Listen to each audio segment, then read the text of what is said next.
Our featured BBB Wise Giving Alliance accredited charity seal holders for this episode are Solar Cookers International, Wilderness Society, Youth Villages. To find out more about these and other BBB Wise Giving Alliance accredited charity seal holders, go to give.org.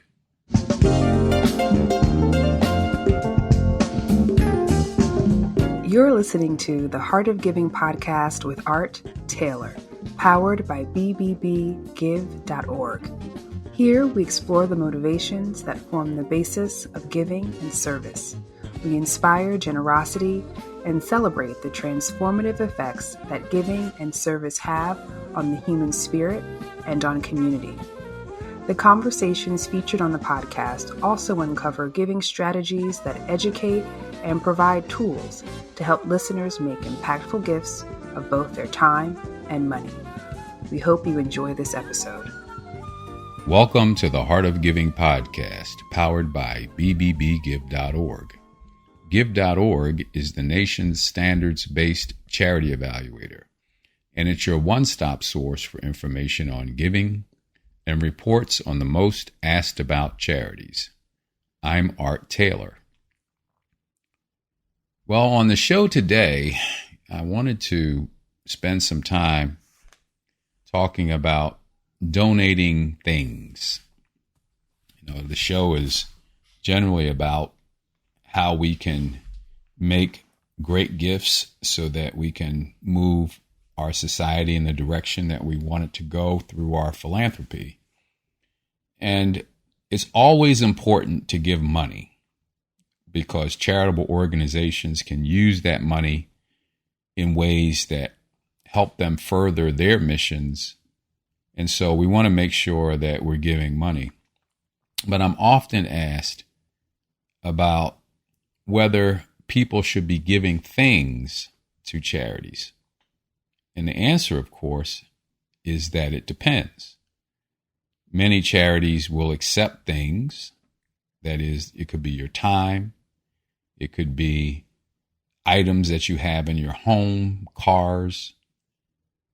And what I want to talk today about, though, is something that we all have, or most of us have, in abundance, unless we're really struggling. And that is clothing. Now, again, not everyone has clothing. The fact is that those of us who are fortunate enough to have clothing generally have more than we actually use. I know this because my wife is a wardrobe stylist, and she has given me some of the statistics on this. And her business thrives because 80% of the clothes we have in our closets, we don't use. We only wear about 20% of the clothes we have in our closets. So one of the things she gets to do is go into people's closets and help them declutter or get that stuff that they don't wear out of their closets. But it also creates a tremendous opportunity for giving back. Think about it. If 80% of the clothes in your closet you won't wear, that's a tremendous opportunity for you to share those items, to give those items away to people who need clothes. And there are lots of ways of doing that. And we want to talk about some of that today on the show because it gives us, again, a way to give back with essentially not even missing what we're giving away. Now, I know that there are emotional reasons why we hold on to clothes even though we're not going to wear them. But a lot of people could get rid of some of those things, and before you know it, others could be benefiting from them. And that's really good. So why are we in this situation? Why is it that we hold on to so many things? Why is it that we accumulate so many things? Well, a lot of it has to do with seasonal rotation. Sometimes we rotate our clothes based on seasons. And when a new season comes around, we never get back to those things that we had from the previous season. It's just a matter of organization. Sometimes we buy clothes for just special occasions. We use the clothes for that event, and then the event is over, and then the item just sits there in our closet. Of course, there are fashion trends. Some people believe that they have to be up on the latest trend going on with fashion, and so they tend to overbuy clothes because that's what's required for them to keep up with those fashions. But what do you do with the clothes that are out of fashion? They just stick around in the closet when other people could be using them. Then there are lifestyle changes. We go through lifestyle changes. What we used to feel comfortable wearing, we don't feel comfortable wearing anymore. We might put on a few pounds. There are other personal circumstances that might make some items no longer wearable for us. And again, they're sentimental items, right? People hold on to old things because of sentimental reasons, as I said. We like variety. It's one of the things that we say variety is the spice of life. So having more clothes in our closet can satisfy that need for variety. But in the end, we have to ask ourselves, even with that sense of variety, do we actually take advantage of it because we don't wear the stuff? And we also can just imagine that the work from home world, now that we're living in post-COVID, has also created a scenario whereby a lot of the clothes we don't wear anymore because we are more casual when we work from home. And we could come up with a lot more reasons why people are holding on to these clothes, but the bottom line is tremendous opportunity here for donating. Now, just like with any charitable donation, the first thing we want to do is figure out what cause is important to us before we give away anything. And we want to determine which organizations are working to help achieve that cause. And there are generally, in case of clothing donations, a few broad areas of impact that come from clothing donations. First is that when you give clothes away to certain organizations, they're going to be given to other people who need those clothes. And so their whole orientation is to take the clothes, clean them up, and distribute them either through a thrift store or some other means to get them in the hands of people who need those clothes. Sometimes those clothes end up overseas where people are really short on clothes. And as a result, those folk have clothes that they can wear. And that can be tricky too when you start sending things overseas, because there may be markets whereby people are selling clothes. And when we bring free clothes over into those markets, it complicates things for those who are selling them. And so there's a tension between whether we're actually doing good or not so good when we are hurting people from who might make some money. But, those are decisions that you kind of have to make. But the important thing is you ask, are these clothes going overseas? And if they are, you have to make a decision about whether your donation is affecting a market. And if you're okay with that, then you make the donation. If you're not okay with that, then you probably won't. You look for another place to donate. But this just one thing I wanted you to think about. So the clothing might also go to an organization that distributes clothing so that it can get the proceeds from that distribution and put it back into its charitable mission. So they'll sell those clothes and actually make some money off of them, and the money gets plowed into the organization.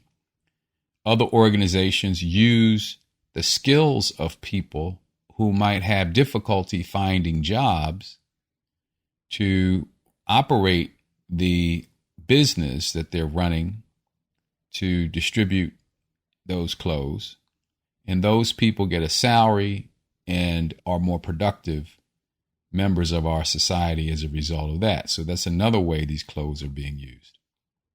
Another important aspect about clothing donations is that the number of items and garments that we have can end up in landfills if we're not careful.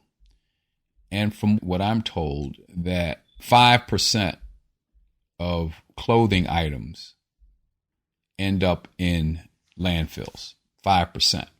5% of the space in landfills, 5% of the space in landfills are clothing items, textile items. And by the way, that 5% that ends up in landfills represents about 80% of the clothing that leaves our home. So 80% of the clothing that leaves our home ends up in landfills. And the rest of it does get recycled or distributed to other people who can use those items. But that's just something to think about. So we really want to begin trying to reduce the amount of waste that comes from our garments, either by repurposing them, sharing them with others, or frankly, maybe, and I know the clothing manufacturers won't want to hear this, maybe buying a few less items if we're not going to use them. So you've decided now that you want to make a gift, you want to give away some of your clothes. What does that actually look like? Well, the first thing is that you have to take some action, right? You want to make sure that you inspect the clothes and make sure that they're clean before you donate them. Don't just take dirty clothes or clothes that are in bad shape and think you can just give them away to people. Wash them, clean them, make sure they're in good condition, ready to use before you donate them. You can also sort them into categories such as shirts, pants, jackets, and accessories so that it's easier for the donation center to distribute them to people who actually need them. Think about seasonal considerations. Donate clothing appropriate for the season. So if people need coats in the winter, you might want to think about putting some coats out. In the cooler months, think about lightweight clothing that are more appropriate for warmer temperatures. Obviously, the quality of what you're distributing matters as well. And gently used clothing is generally easier for organizations to get to people who need them. They need to be, in wearable condition. You don't want to be avoiding heavily damaged clothing that may not be suitable for reuse. I would also say be mindful of some of the cultural and religious sensitivities of the recipients. Donate clothing that are free of offensive slogans or designs. Consider age groups. Do you want these to go to kids or adults? Any combination? Think about that too. Don't forget accessories. People can use shoes, belts, hats, scarves. All these things can greatly enhance somebody's wardrobe who's lacking clothes. You need to also check the donation guidelines because some organizations may have guidelines for what they will and will not accept. So you want to make sure you check the website before you do that. You want to make sure you donate to trusted organizations. Check out give.org and make sure that the organization is an accredited charity and that you know exactly what they're going to do with those clothes. Make sure that you can trust the organization. You might also want to make a monetary donation to go along with the clothing donation. That's also a great way to assure that the organization has the administrative support it needs to do what it does. If you're hoping to get a tax donation, make sure that you get a receipt from the organizations that you're getting the clothes to, so that you can have that for your tax records. You can also encourage your friends and family to do it. I would also say it's probably a good idea to make donating clothes a regular thing that you do. Because as soon as you give those clothes away, your closet's going to begin to accumulate again. And for many of us, we can begin to share the ones that we're not going to be using anymore with others. Now, I want to say something special about clothing bins. I know a lot of us see these bins in our neighborhoods and wonder, what happens to the clothing that go into those bins. Well, we did some work some years ago, and we learned that the bins are not always equal. Many of the bins are owned by charitable organizations, but there are bins that are run by for-profit companies that license with a charity for the use of the charity's name and logo. And the charity will end up getting a portion of the revenue that comes from that donation bin. Now, the bins and what goes into that are then sold strictly for profit. In some cases, those organizations that get some money, they will put that money back into their programs, of course, but the for-profit entity will be making some money off of those clothes. So you just need to understand that. It's not a bad thing necessarily, but you just need to know, what's happening to those clothes. Some people want the items to go specifically to the charitable cause. So you want to just be aware of that. And you can always give your clothes away outside of the box. You can go right to a charitable organization that is collecting those clothes. You don't have to just use a particular clothing bin. So I just wanted to make you aware of that. So that's all I wanted to do today. I wanted to just talk about giving away these clothes, because so many of us have so many of these clothes. We don't know what to do with them. Believe me, when people can get a decent pair of shoes or a nice pair of pants or a dress that has been gently used, it brings joy to their lives. I remember as a young boy, we got lots of handed down clothes from our neighbors who were more better off than we were. And it made a big difference in our life to be able to have some of those clothing items. And it took some of the burden off of my mother, who had to constantly get us things because we were growing out of clothes so fast when we were really young. So think about that, and you will make a huge difference. You can make a huge difference in the lives of others. And just think about it. Isn't that better than just holding on to a bunch of stuff in your closet? Think about women who are in shelters who could use those clothes. They left a batterer, and everything they have is still in that place where they left. They left with nothing, and now they could use some help. Wouldn't it be so great if you could give them some items that would lift their self-esteem and make them feel good? People need clothes to go to work sometimes and to do interviewing. You might have some good clothes that people can use for that purpose. Connect with those organizations who can help you with that. Well, this is the Heart of Giving podcast. I just wanted to come on and talk to you about this today. I've been on sabbatical here for the last few months. We're still doing the show. And sometimes I just feel like I have something on my mind and I want to come on and I just want to share some ideas with you about what you can do to give back to society. And this is one of those occasions. Obviously, no guest today, just me. And we'll be back here next week with another guest talking about something of significance to those who want to see change in their communities and want to find out from others how they've gone about making that change. In the meantime, if you want to subscribe to our show, I hope you will. If you want to donate to the show, you can do that by going to give.org and making a donation, and we will put that money to great use doing the great work of the Wise Giving Alliance.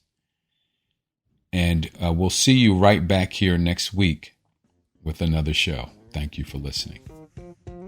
You've just listened to the Heart of Giving podcast with Art Taylor. Be sure to tune in next time for a brand new episode. To listen to our other interviews, visit heartgiving.podbean.com. That's heartgiving.podbean.com. Subscribe to our show on major podcast platforms. The thoughts and opinions expressed on this podcast are the views and opinions of the guests, not those of the BBB Wise Giving Alliance or program affiliates. This podcast is for information and educational purposes only and is copyrighted with all rights reserved. This podcast is protected by Podbean's terms of service.